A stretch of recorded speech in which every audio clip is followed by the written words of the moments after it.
Just a quick one on what are the most common mistakes and or red flags that you've seen? Yeah, so running through, like things like not adding new business accounts. So say you open a new checking account, a savings account, you open a new credit card or even a sub card, right? So we see common that, you may have a credit card and you have a new sub card you assign to an employee. Maybe that's not being brought in, right? It's very common, even in the accounting software, they're not 100%, right? A lot of them are set up to bring in transactions, but they're not always doing it accurately. And that's due to the connection with the banks and how that works. And so it's important to ensure that those are being added or at least identified through the account reconciliations, right? That discrepancy should show.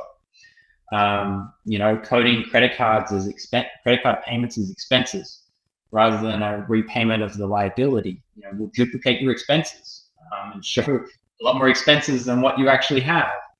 Coding money received as revenue instead of loans or refunds, right? So things that are not actually revenue related, getting coded to revenue.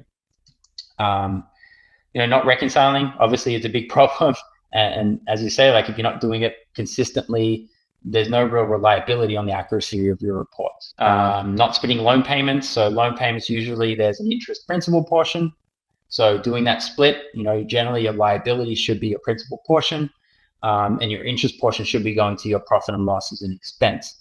So, there's a potential that you're misstating both your liability and your expense if you're not appropriately splitting that. Nowadays, there's a lot of AI rules and things are getting into even the accounting software. I always tend to say don't necessarily rely on those things. Accounting software is getting better about suggesting, say, codings or matching transactions, but don't always rely 100%, because if you do, it can create a lot of problems and it's hard to unwind those mistakes. So, at least having an in-depth knowledge of what it's trying to do so you can check and ensure that it's doing what's correct before agreeing that it's right. There's also things like rules on transactions. Be careful, right? If you have categorizing an expense, say from Amazon, maybe it should go in multiple categories. It could be an office supply, it could be, say, therapy supplies, right? So it's toys to perform services. You have different categories you generally code them to.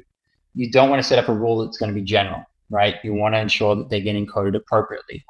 Or say you set up a rule for PayPal. Well, PayPal could be multiple things, right?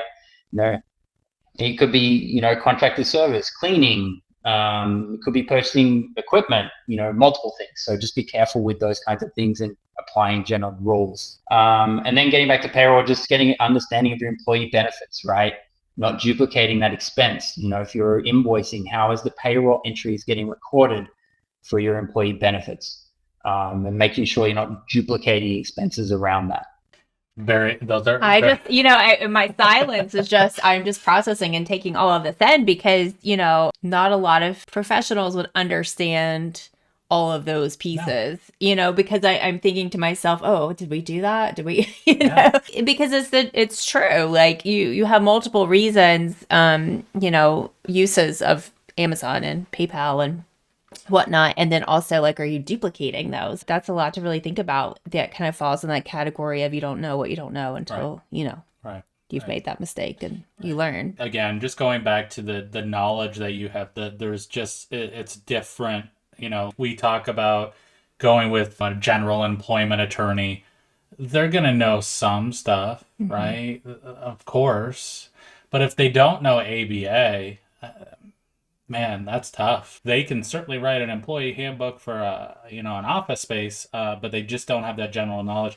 And I feel like that's very similar here with accounting, right? There's just this fundamental knowledge that could be missing that could really set you back. The feedback we've gotten from you all is just amazing. I've not heard a single bad thing about you guys. From all of the ABA practices that we work with, and many of them have you as their accountant right now. Yeah, it's so exciting because the field of ABA is still so young in the scheme of things. It's very exciting when other professionals that you need to consult with to run a business start to get a better understanding of what ABA is. Absolutely.